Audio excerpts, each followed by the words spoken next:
wonderful world of Disney.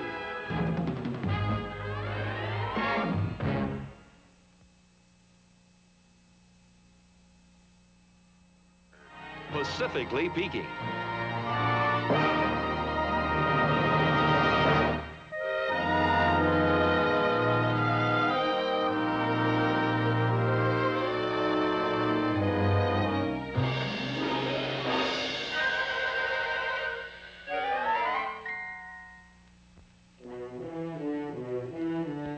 The Pacific Ocean is the largest body of water in the world. An endless variety of books have been written about this fascinating sea, but no one volume covers the subject so comprehensively as Pacifically Peeking. May we present its author, that eminent old salt, Moby Duck. Hey, Moby, ahoy there. Ahoy there, mateys. Welcome aboard. You know, a book be like a ship. It can take ye to places you've never seen afore. I be Moby Duck, author and captain of this here vessel. As ye can see from our cargo list here, we be shipping a full load. Such things as Pacific geography, explorers, the mysterious undersea, etc., etc., etc. Aye, mateys, from forward to aft we'll be cruising the mighty Pacific. You'll be seeing a sea of contrasts. Though Pacific means calm, it isn't always that way. Aye, there be trim craft for any cruise. There be finny creatures, both large and small. The chill of winter, and on the same day, though miles away, tropical heat. He will see a sea of adventure, sports in wild variety, a sea of mystery and excitement. Ha-ha! See? Hold it! Stop the engines! We be saving that for later. Now, mateys, afore ye folks go sightseeing with us, there be a few facts about the Pacific we should discuss. Now, all the land on our globe adds up to 1/4. The 3/4 what is left be water. Think of that. 1/2 to be Pacific of the water, the Pacific, upon which we will base our little chat. Oh, wide Pacific, great Pacific. How much bigger can ye get? You're tremendous, you're gigantic, twice the size of the Atlantic, twice the size, though ye be never twice as wet. North Pacific, South Pacific, 6 and 7 seas. I be one of the alive ones who'll sail t'other 5 ones, but ye 2 Pacifics be the one for me. Why, it be so big, the United States would fit snugly between Hawaii and Wake Island, if you move Wake a bit. The span of the Pacific be 11,000 miles. From Panama across to East Malay. Should you ever get the notion to negotiate this ocean, you will have to cross the date line on the way. Every Sunday it is Monday down on Little Sunday Isle. On Thursday, Monday too, as you supposed. But way up in Friday Harbor, You could never find a barber, for on Sunday, Friday barber shops are closed. Fast Pacific, fast Pacific. May your motion never cease. Aren't you glad there's no deterrent to your California current, your Australian Humboldt, or your Japanese? Now, the currents travel clockwise in Pacific north and counterclockwise in Pacific south. And if you're drifting in the Humboldt current westward from Peru, you'll feel the balmy southeast trade winds blow. But a marlin may impale you somewhere in between Australia and the Tuamotu archipelago. Archipelago be a Greek word, which means chief sea.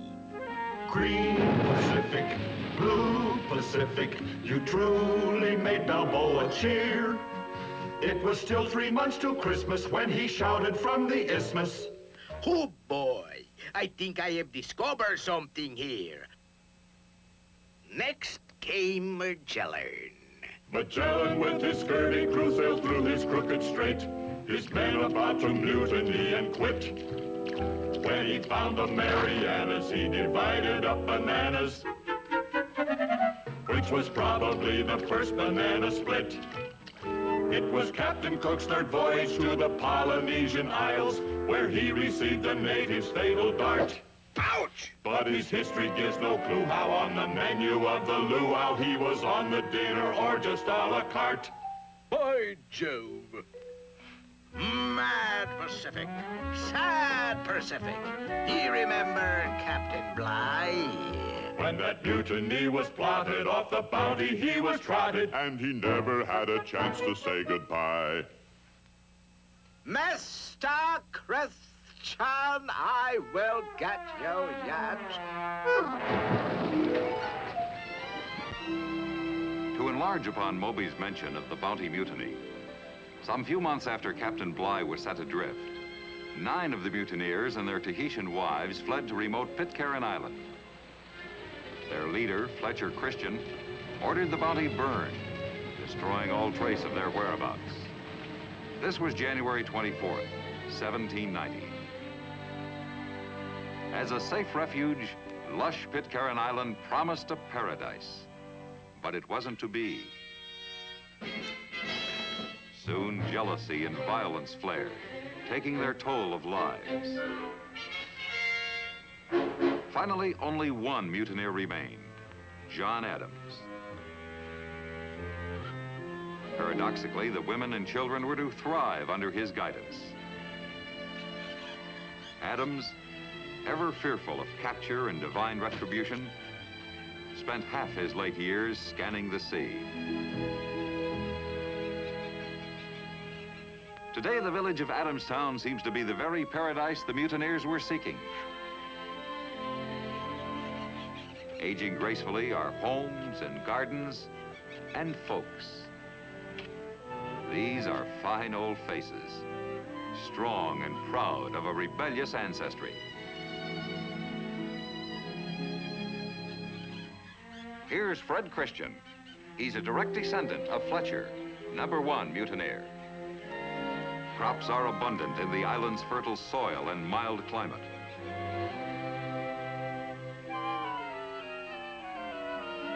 Pitcairn's fruit and vegetables are famed for their size and flavor. Trade goods received from passing ships are divided up in a share-out.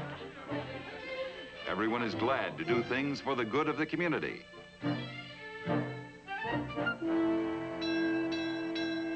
The Pitcairn bell rings for all important events. Now, it's the daily school session, and education is highly valued on Pitcairn Island.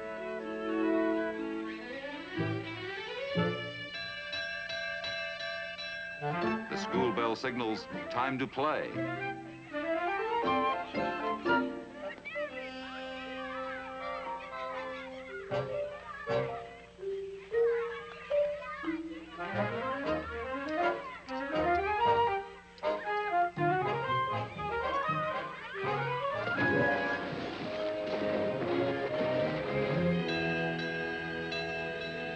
Saturday is the day of worship. Pitcairners are devoted Seventh-day Adventists whose religion prohibits the use of alcohol and tobacco.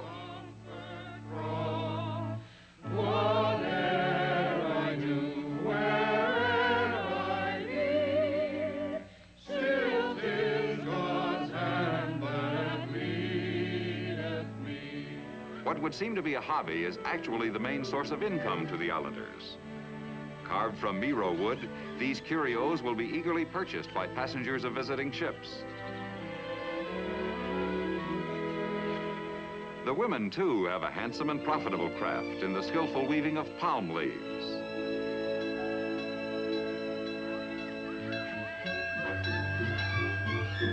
Sail ho! A passing ship has stopped for a short visit. The Pitcairners are off to peddle their wares. All able bodies, including children, must help launch and load the longboats.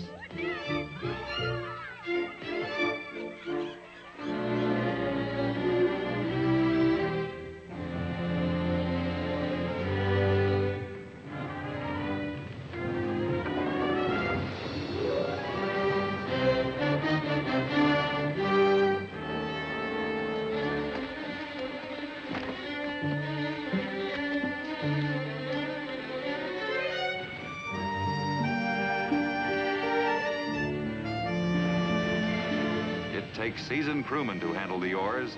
Many boats have capsized in these treacherous swells.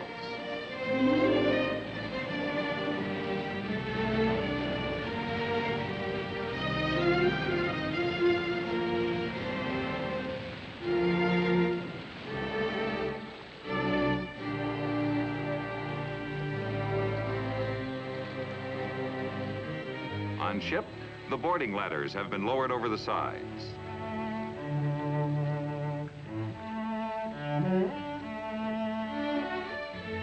Trading takes less time than the traveling. However, both buyers and sellers are satisfied before the ship leaves.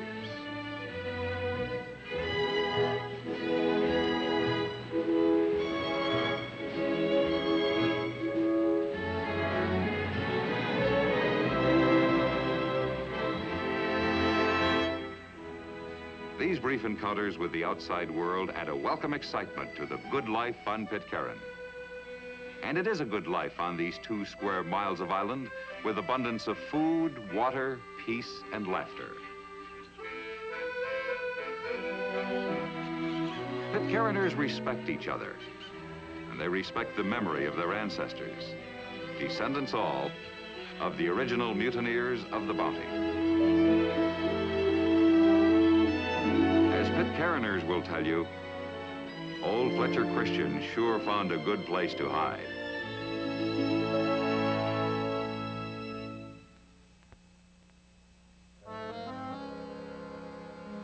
You know, there be more strange creatures in the Pacific than in all the other seas put together. Oddballs like this feller here be all over the place.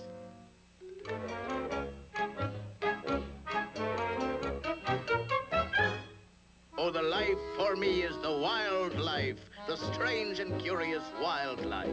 And what a place for wildlife Pacific Islands be.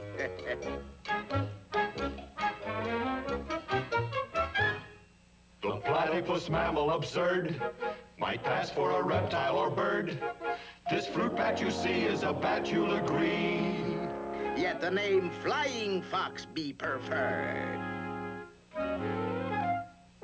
The wombats who live in Tasmania have sweet, peaceful thoughts in their crania. Tasmanian devils on their vicious revels Chase wombats and such miscellanea. Ouch! Ouch! Echidnas on slight provocation can always provide stimulation. This little phalanger with breathtaking grandeur can do a great bird imitation.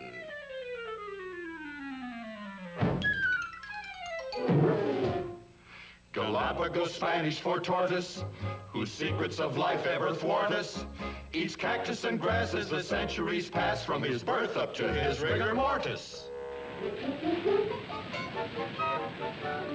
Mother penguin with wings for her power plays round in the surf by the hour, while home on a nest stays her husband depressed, thinking, I don't know why I allow her. The Falkland Islands play host to a species of penguins called jackass penguins. When the stay-at-home husband thinks his wife is playing around too much, he brays. And she'd better come a-running.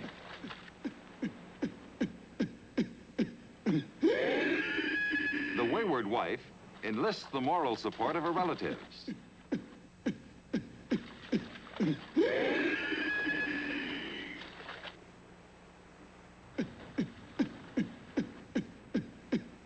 Her excuses are not accepted. The argument starts. Enter the mother-in-law.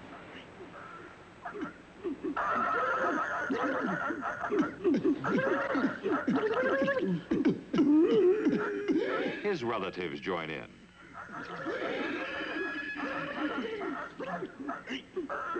Now the whole neighborhood is involved. My, such language. Now, one of the most graceful ocean birds in flight is the albatross. On the ground, however, he's something else. For obvious reasons, the albatross is often called Goonie Bird.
South America's contribution to Moby's book is the three-toed anteater.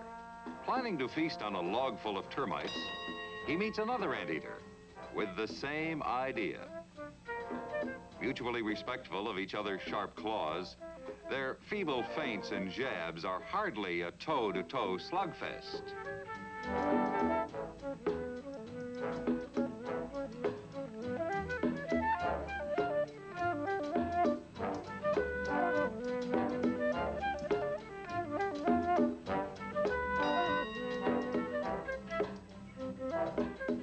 And the winner? The termites. Meanwhile, dragons are alive and living on the Galapagos Islands. Basically gentle-natured, these marine iguanas occasionally engage in duels of honor.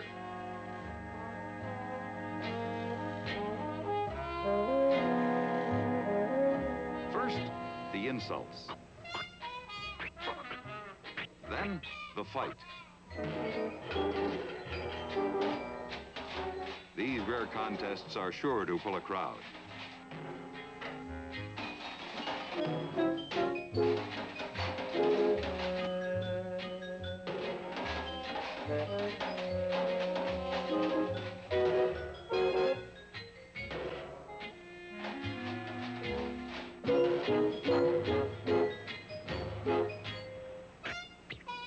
The fight is over, but not the insults.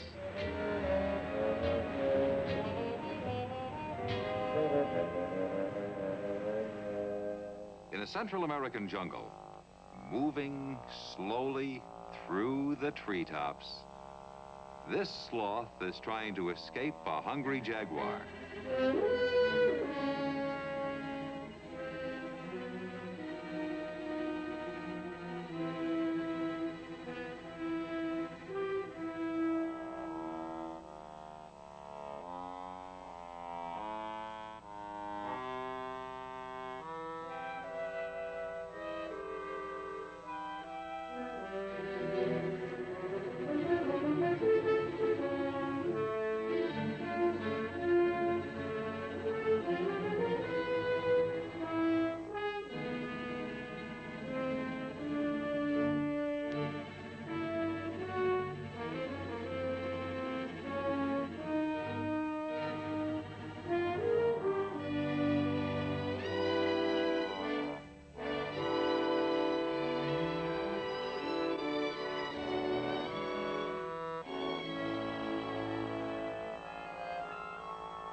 saved by a lucky break. And the Jaguar's would-be lunch floats safely away.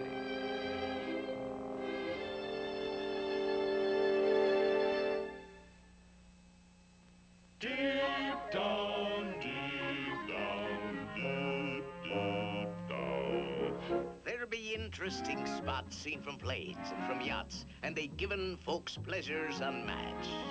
Ah, but very few know the Pacific below, for the surface has hardly been scratched. Deep, deep down, twixt the foam and the floor is a world to explore, is a world man has pondered for years. For since time's early dawn, he has felt himself drawn to the lure of aquatic frontiers. Deep down, deep down, deep, deep down. Man's first problem was to find a way to reach the depths. One day, an idea suddenly struck him. And he took the plunge.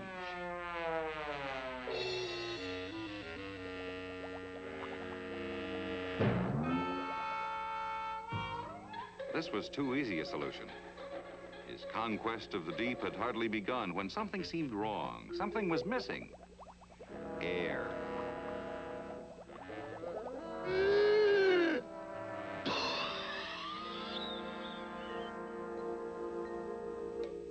Centuries later, there was this Roman who was quite ingenious. He reasoned that a hollow reed could supply him with air while seeking his elusive gold at the bottom of the sea.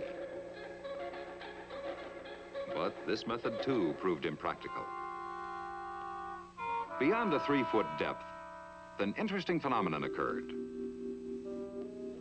Since pressure of water, W, is greater than pressure of air in lungs, A, it follows that W plus A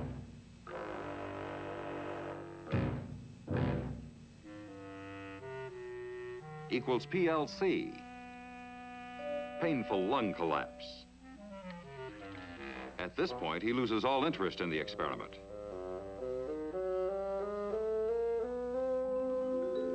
"1,700 years later, the Englishman rules the seas, but only on the surface. He too ponders a way to answer the siren call of the deep.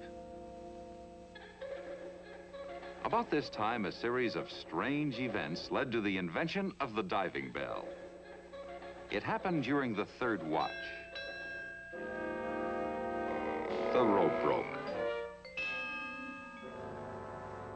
Man, A, was struck by bell, B, knocking him into the sea, C.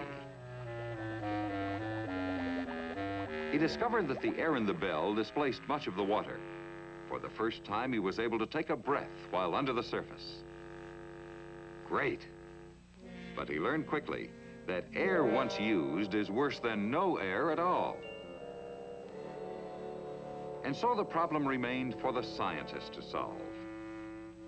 To the Englishman's bell, he applied the principle of the Roman's hollow reed and attached thereto a simple hand pump to supply air pressure.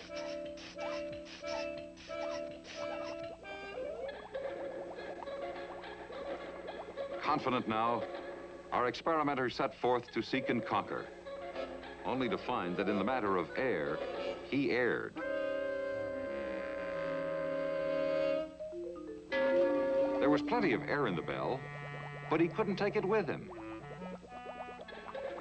Man envied the freedom and mobility of the fish. So, with a few minor alterations, came the invention of the diving suit.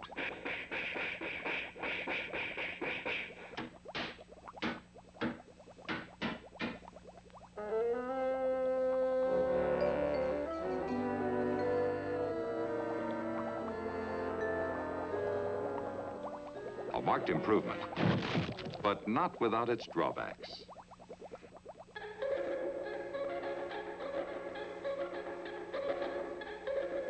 True, there was a certain mobility, but the long trailing air hose limited one's undersea operations.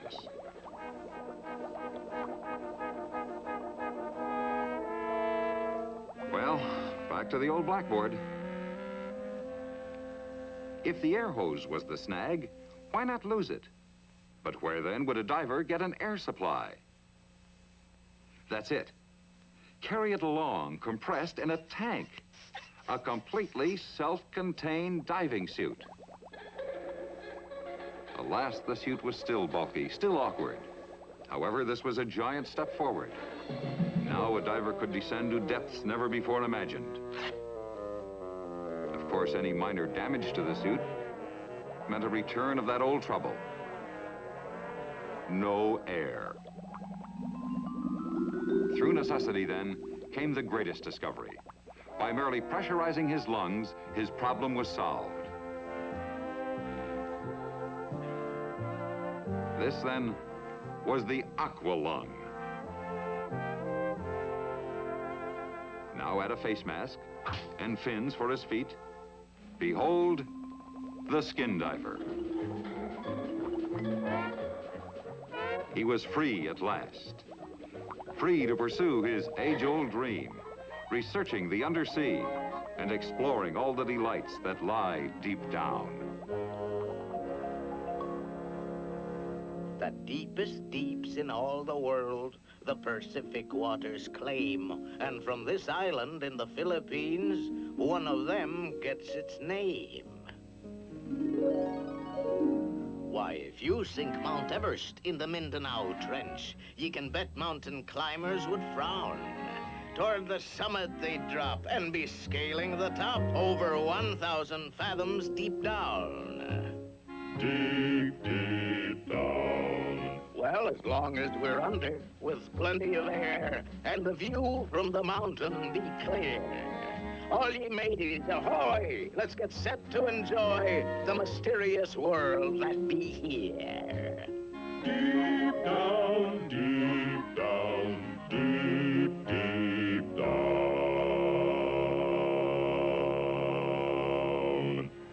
Moby begins this chapter of his book with scenes of serenity in a graceful, rhythmic flow of undersea life.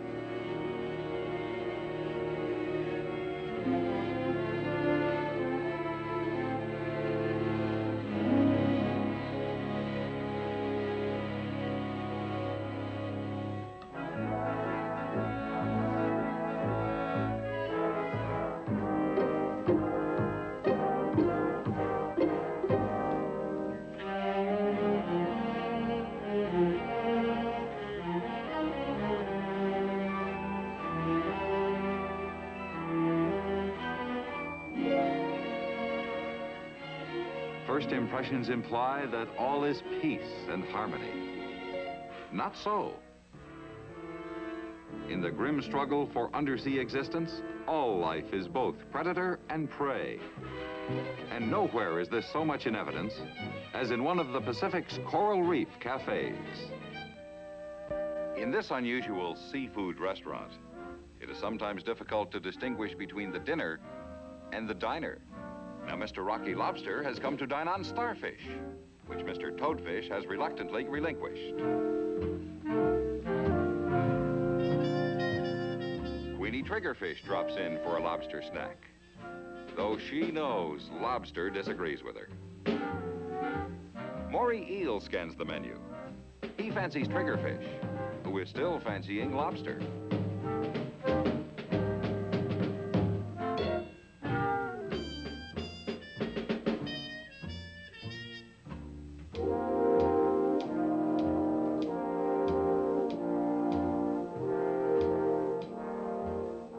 Octopus feels like lobster today, too. But he loses his appetite when lobster develops a taste for octopus.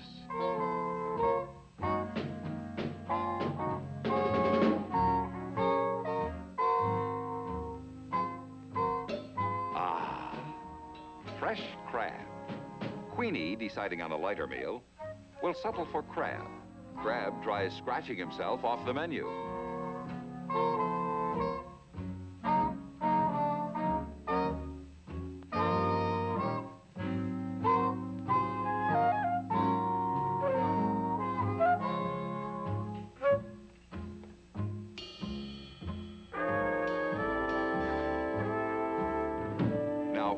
could you find a restaurant where the food fights back?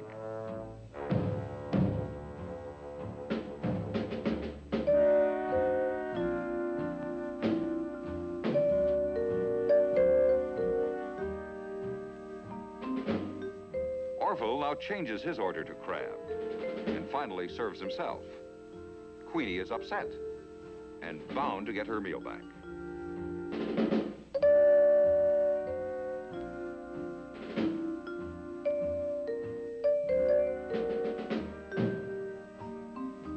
Maury Eel still hasn't eaten. He too tries stealing Orville's crab.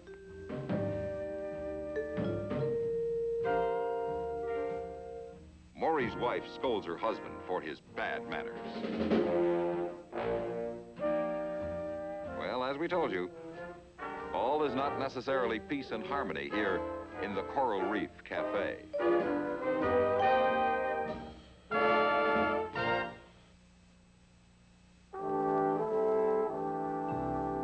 The Pacific be divided into several large groups of islands. For example, if in a given triangle, ABC, angle A were Hawaii, B, New Zealand, and C, Easter Island, then the area, let's see now. Oh, yes, 1/2 the base BC times the height equals Polynesia. Now, if you want to visit this and other romantic spots with me, Moby's Island Cruise will be shoving off on page 203. Ahoy there! Well, I see you be ready to start our little excursion. Climb aboard, mateys. We got a lot of water to explore. 63 million square miles, or be it 64. All ashore that be going ashore. Cast off there, Goonie.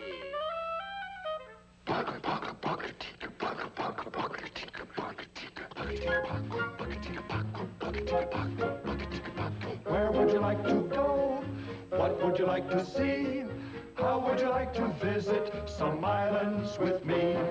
Where would you like to start? Where would you like to end? There are places by the thousands we could recommend. We could go to Borneo, to Baker, Wake, or Ponape, Kodiak, or Nunavak, or somewhere not so far away. Nuku no no no no uti fana futi celebes. Nuku oro vani koro, don't you love the ocean breeze? Maybe we should visit Fiji since we are so near. I'll bet you never realized the hotfoot started here. Traditionally, the Fiji hotfoot or firewalking ceremony begins with a fire made in ancient fashion.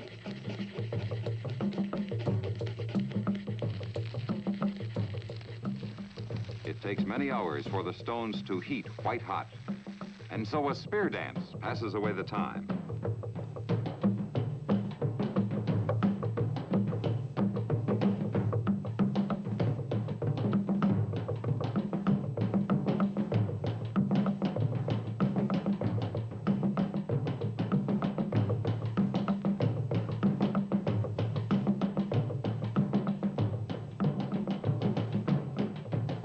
When the stones reach white heat, about 1,000 degrees Fahrenheit, they're leveled out, ready for the firewalkers.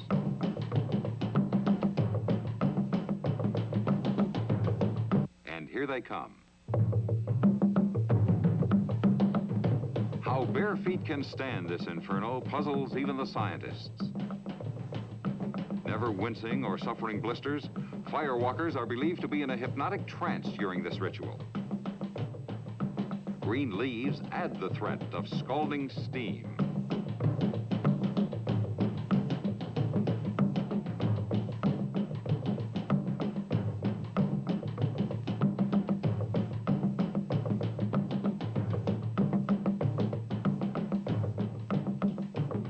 After the ordeal, one of the firewalkers submits to an examination by a skeptic.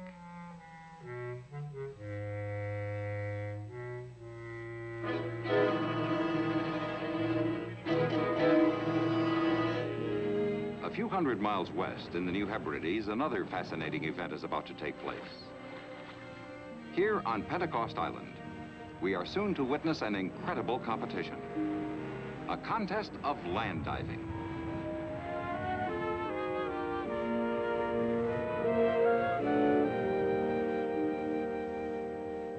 Excitement fills the air as streams of spectators pour in.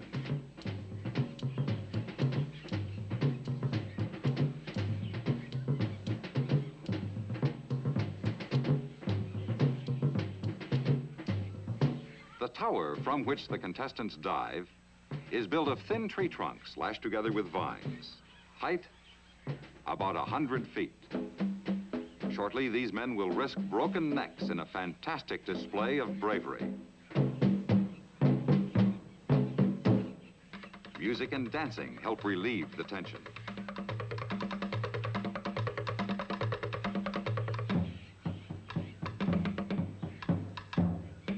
Friends and next of kin wish good luck and give last-minute encouragement.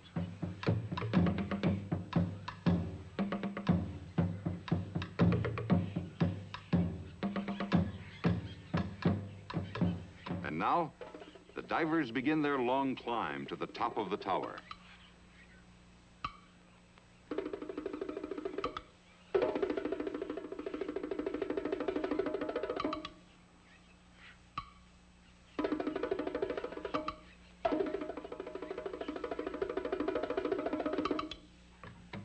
Excitement mounts.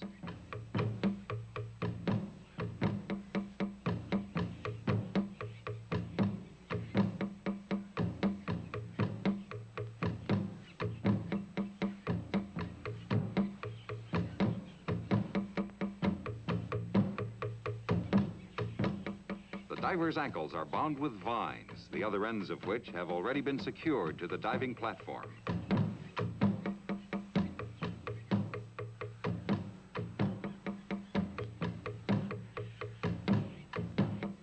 The vines are cut to an exact length, just long enough to break the diver's fall the very instant his head brushes the ground.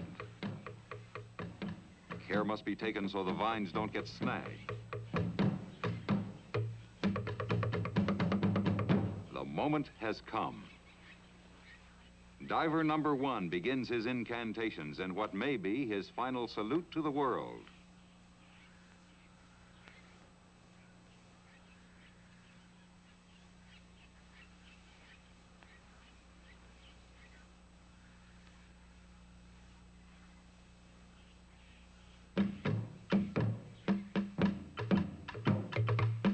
Anticipation stirs the fans to a frenzy.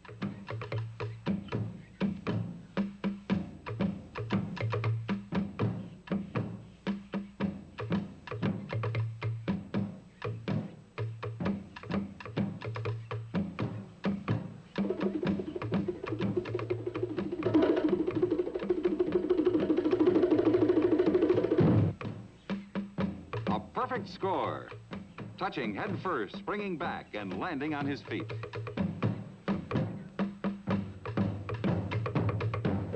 And now the competition is underway.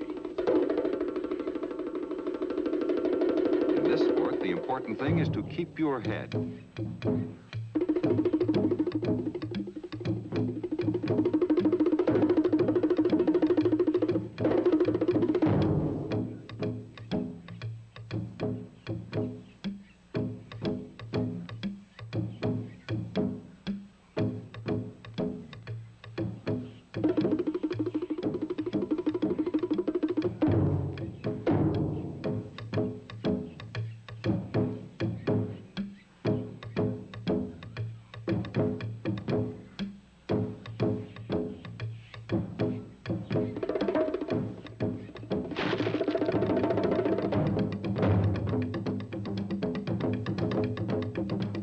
Amazing, this boy's bones are still intact. And so, it's on this happy note we leave the incredible land divers of the New Hebrides.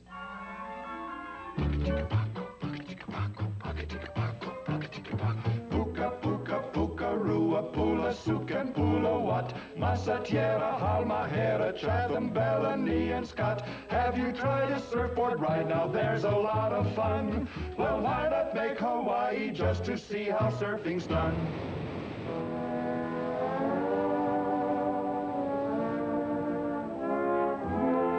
Riding the waves on a surfboard is a sport originated by the old Hawaiian kings and chieftains.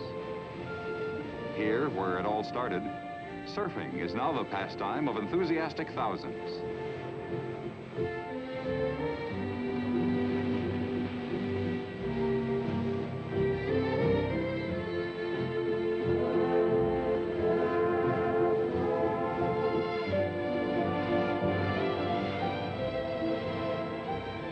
To the casual observer, gliding on the graceful slope of a wave in the peaceful Pacific seems like restful, soothing fun. But is it?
And so, as the surfers sink slowly into the sea, we say aloha to Hawaii and the restful sport of surfing.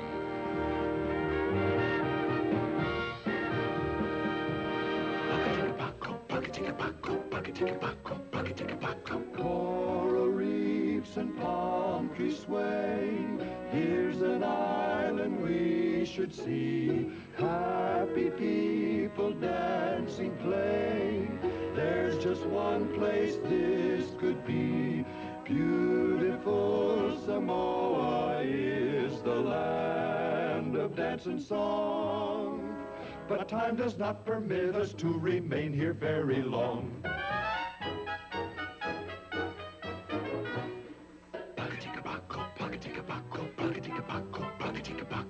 From the sea, Fujiyama, fishing nets rolled out to dry.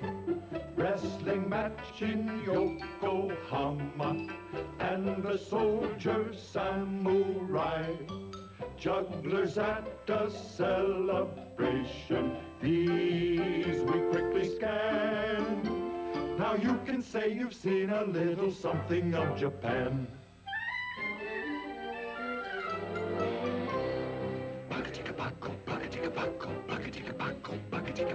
Here we have a glacier breaking, see the icebergs in the making. Here's a live volcano spewing lava in the sea.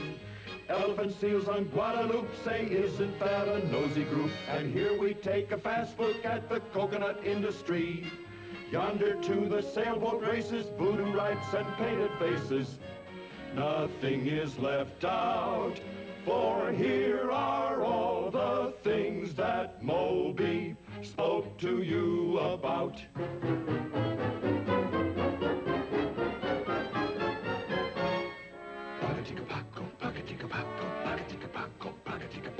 Rapahanga, Aeromanga, Catalina, Pitor King, Keely, Mealy, well now really isn't travel broadening. Attu and Agatu, San Ambrosio and Hall.